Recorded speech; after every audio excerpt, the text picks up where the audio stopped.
libertine and uninhibited, which is what is happening a lot. Now, and this inhibition can manifest in society, as I've just said, in the forms of like homosexuality, punk rock. You see all the sort of the what you would call countercultural groups. Sure, yeah. You know, the Burning Man. I mean, it's endless. You know. Yeah. You only have to go to Berlin to take a look at it, but there's plenty of it. So this is then the idea that the master is missing, and we can now do what we want. Yeah. There's a certain amount of freedom in that you can become libertine and uninhibited. But at the same time, man needs the structure. Now, the interesting thing is that the drive against reason and against science, against a normative, controlled sort of world and environment, sometimes people show that very obviously, and we know them as rebels. Yeah. But your average middle-class person is not going to want to show that openly. In fact, he won't even want to admit it to himself that he's burning with all of this anger towards God and towards the missing father. Yeah. So what does he do? He compensates, Henrik, by an overcompensation towards Orthodox religion. In other words, he gives his rebelliousness, or the instinct for rebellion, he must give it a cover, a disguise, in order to pretend that it's not there, both to himself and to the world. So I then think there's something very amazing in that exactly at the same time as war breaks out in the Gulf, war, America declares war, the war on terror, which I've always said is a psychological phenomenon. At the same time, comes along with a new rise of a wave of religious fervor and fever. Sure, yeah. And it's very dark as to why that is.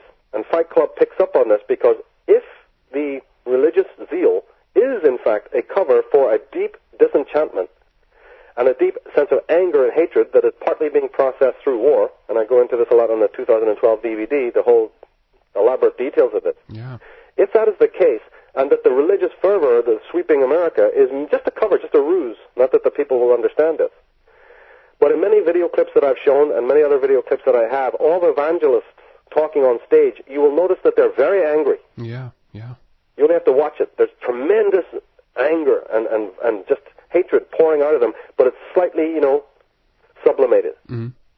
So we have to look into the message of what movies like Fight Club and these other transgressive movies are telling us. And that is that, look, it might in fact be a fact that because we have war on one hand, open aggression, we have tremendous iconoclasm, transsexualism, and libertinism rampant in the world, especially amongst the young, because for obvious reasons they'll take that road. And at the other side, we've got this huge amount of religious returning to these very old, established paradigms in mass.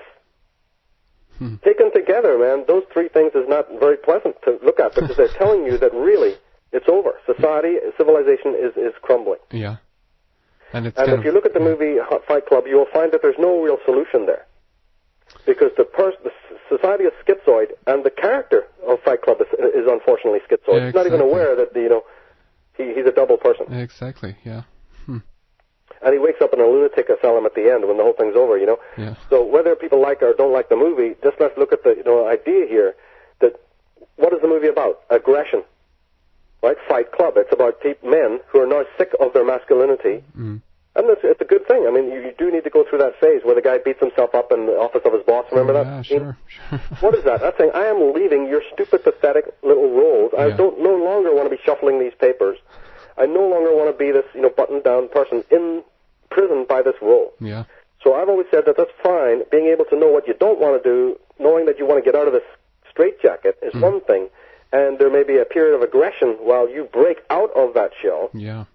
But you may be caught in that aggressive mode all from then on if you don't have a more holistic understanding that when you break out of the role, where do you go?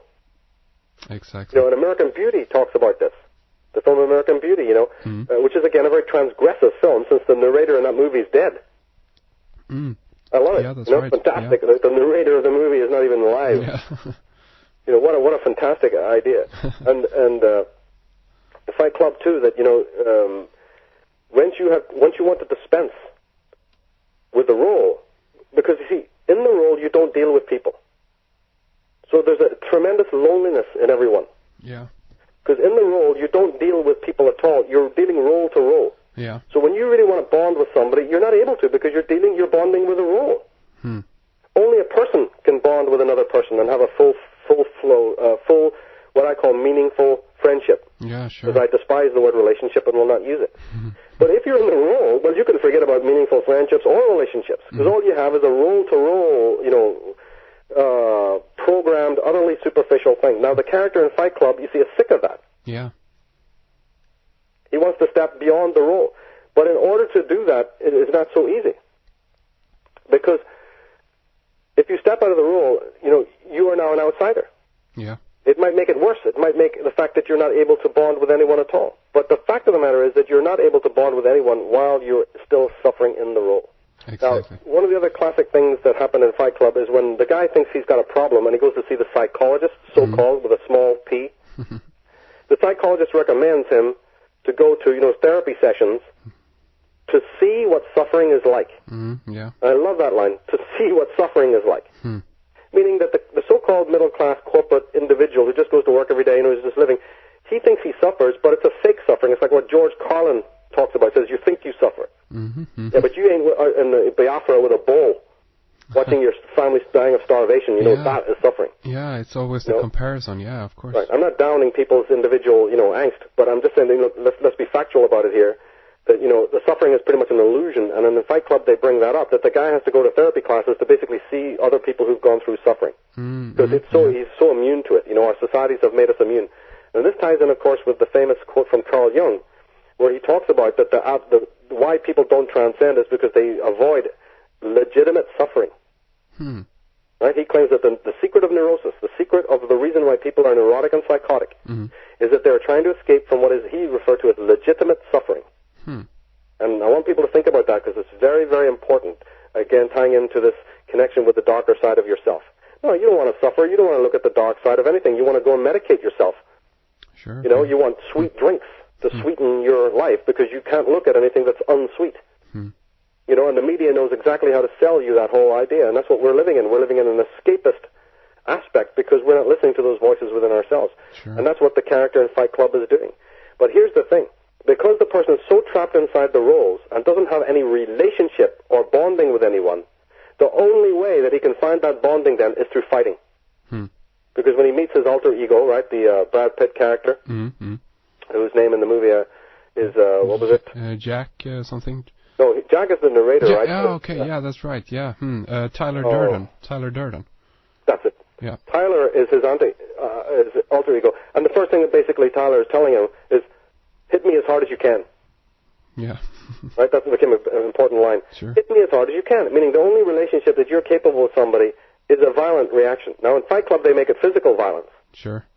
But as people who've been following what we have been saying on our shows here, is that, wait a minute, you don't have to be having punch-ups Exactly, yeah. to make it violent. Yeah. All human relationships are intensely violent in my looking at it. And Fight Club really is a fantastic film because they're literally showing that, you want a relationship with me? Let's fight. Because it's only a physical, masculinized, very brutal, there's no feeling left. Exactly. There's no sensitivity left in our corporate world, in our society, in this utterly preposterous, fake.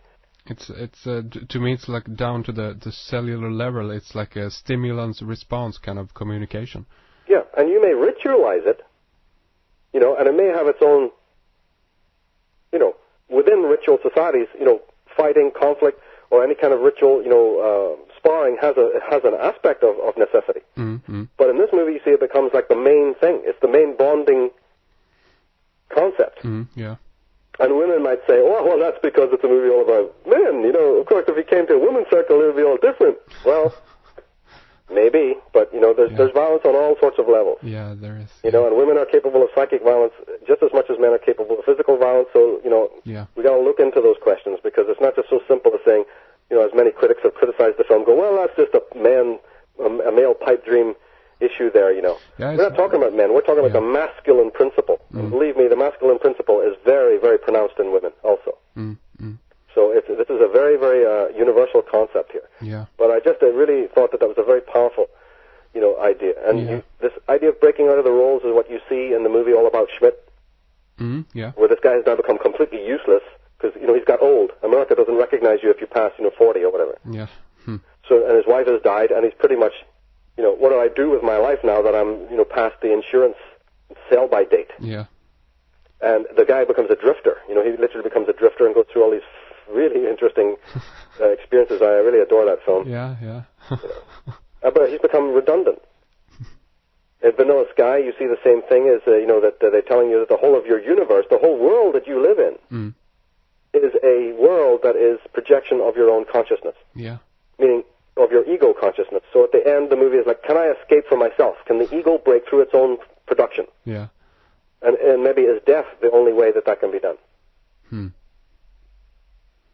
one criticism that I have of Da Vinci Code, just while we're having this recorded, is, and it's just, again, a very, very personal critique. It is that Robert Langdon, obviously he's a teacher in symbolism, and the movie opens in which he's going around the world teaching about religious symbolism. Very interesting, brilliant subject. I teach it on it myself. But in the movie, of course, and in the story, they just had to make him Professor Langdon of Harvard. And that has got to go. That is probably, before we even before we would critique the whole content of the movie, to me that is just not happening. The fact that makes it very bourgeois, that film. Because the movie is literally saying it's only legitimate to talk about, secret society symbolism or even spiritual symbolism or religious symbolism if you've got a degree from Harvard, like you've jumped through all the hoops and you're a man of the establishment. Of course, yeah. Well, listen, Henrik, from the people you've interviewed on your show, and we know absolutely from the world that when it really comes down to it, there ain't no people from Harvard and Princeton who are even remotely interested in this subject in any kind of controversial way. And in fact, the people who are really pushing the envelope in the subjects of symbolism, people like Jordan Maxwell and others, are way off the grid. Yeah. All right, they ain't jumped through no damn hoops. No. So it would have been so much more an interesting film had they made this person an individual, an ordinary maverick rider, very much as you see in the movie called "To the Devil a Daughter," which was based on it was with Richard Widmark, it was a horror movie, based on the writings of Dennis Wheatley, in which he's an occult expert. Very good film, To the Devil a Daughter, with Christopher Lee and Natasha Kinski. And that guy, the hero, is an ordinary writer, a maverick writer, who you very much see as just an ordinary self-made man. So I really couldn't stand that particular aspect, that here's Mr. Normal, nothing to be very conventional, very establishment, Yeah. Obviously it was in the original book, but I really don't know why. I think that's going to lose the younger generation. That's not a happening image. You need to really, that sells the movie to a certain class of people, and it would have been so much edgier. Yeah. And what is the movie about? The guy, basically comes up against the law through the whole movie. He's either running from the French police or he's running from the British police the whole way through the movie. Well, then why not go the whole hog and make it so that he's such a, he himself is not an establishment figure at all. Yeah, exactly. That he's coming from nowhere, and he's more of an iconoclast. He's an anti-establishment person who would have emphasized the fact that that's why he's also being hunted by Opus Dei and the police and all of that. Yeah. So that was one major, critique that I have. It's just to show that very establishment figure, male figure, degreed, lettered, and then he's into symbolism. Almost like you have to be that to be interested in the legitimate study of symbolism. Yeah. Okay, Joseph Campbell came from, Princeton or Cornell or whatever it was. Fine, there's one good example. But when you're dramatizing it, let's understand one thing. That, even in movie makers like Spielberg and Lucas, these are not people they came from nowhere. It's more of a non-mainstream subject matter, really. It's an underworld, underground thing. People come to my talks and lectures, people who I find who are into symbolism, they're way off the grid. People are not into the establishment at all. Sure. I mean, the Robert Langdon character would have been way, way better had they, made him more of a iconoclast, really.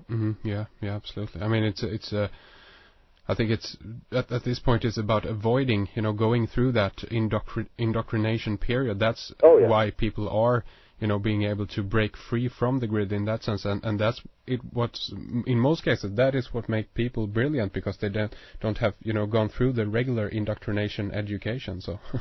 Right, and that's why you see there's all the difference in the world between a transgressive movie like Fight Club. In Fight Club they're dealing with a Thanatos instinct. Remember we talked about that when you're committed to the inauthentic life, then the only way to break you from that is the Thanatos instinct, your inner desire for annihilation. Sure, yeah. I remember. In Fight Club you have a brilliant quote where it says, "Nothing is static, even the Mona Lisa is falling apart." Yeah, I remember that. Yeah. This catabolic. I've talked so much in my life